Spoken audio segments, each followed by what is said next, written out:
Salut les grognards. Aujourd'hui une vidéo sur le dernier numéro de Vaevictis que je vais feuilleter rapidement avec vous. On va voir ça tout de suite.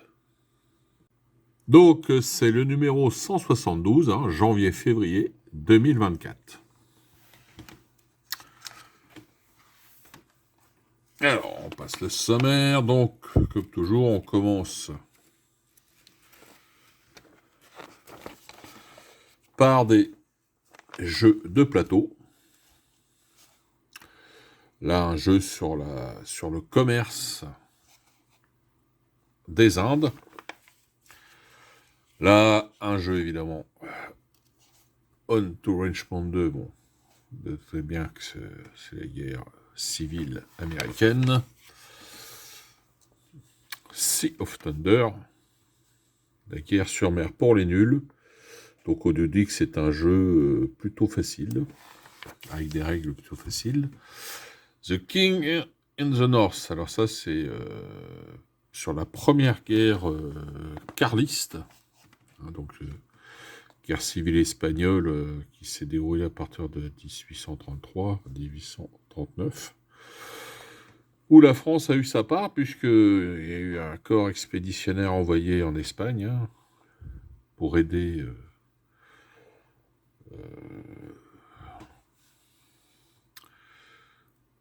le pouvoir en place, je crois. Alors c'est marrant, 20 ans après, une armée française revenait en Espagne, commandée par des officiers qui avaient fait les guerres d'Espagne sous Napoléon. C'est des clins d'œil de l'histoire, tout ça. Donc, ensuite, un autre jeu, Border Rever. Bon, je vais passer parce que je ne vais pas tous vous les faire. Là, c'est un article, une série de jeux qu'ils ont fait avec des étudiants. C'est sympa. Si ça peut amener du monde aux pratiques du wargame en France. On a quoi? On a encore un jeu, Chronique du Dawnfall. Bon, bah, je vous dirai pas. C'est sur la Seconde Guerre mondiale.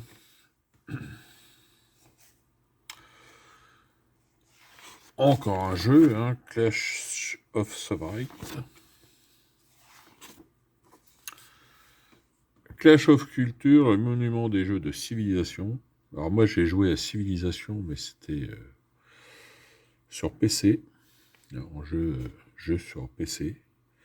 Et j'ai d'ailleurs moi acheté mon premier PC au début des années 90 pour jouer au premier Civilisation.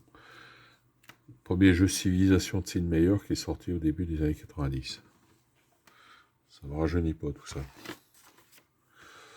Voilà, donc ensuite, c'est un excellent jeu, sur mon plateau. Un jeu militaro-politique. Donc ça, c'est un scénario sur Action Philippines. Alors là, tiens, on arrive sur le principal article, la guerre de succession d'Espagne. Parce que le jeu en encart, pour ceux qui l'ont, est sur cette guerre. Une guerre où côté français, on est passé par toutes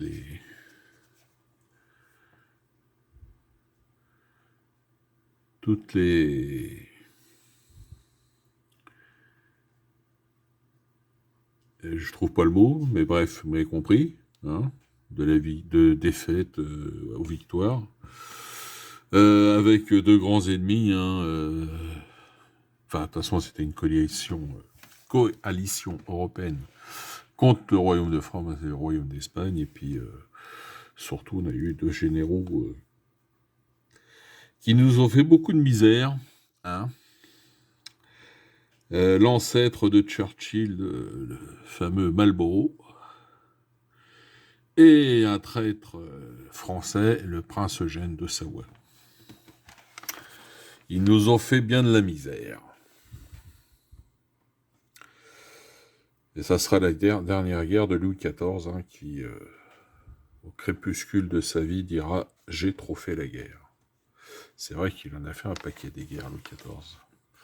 Ensuite, là, nous avons... c'était l'objet de de la photo de la page de couverture. Hein. Une guerre en Afrique, les années au temps de la guerre froide. Je passe sur tout ça. Hein. Ça intéressera. Là, on a des scénarios. Là, très bien, très bon article. Là, nous explique comment faire un scénario. Donc ça, c'est quand même très sympa. On nous fait un petit résumé de ce qu'il faut faire. Là, non, c'est pas celui-là. C'est pas cet encart-là. Voilà, c'est là. On ce que doit comporter un scénario. C'est une très très bonne idée de Veillectis de nous faire un guide comme ça. Ensuite, écoutez, c'est les revues. Là, on a comment faire une église en Scratch, hein, soi-même. C'est toujours intéressant. Alors, là, une campagne pour Victory at Sea, intitulée Couler le Yamato. Hein, Yamato,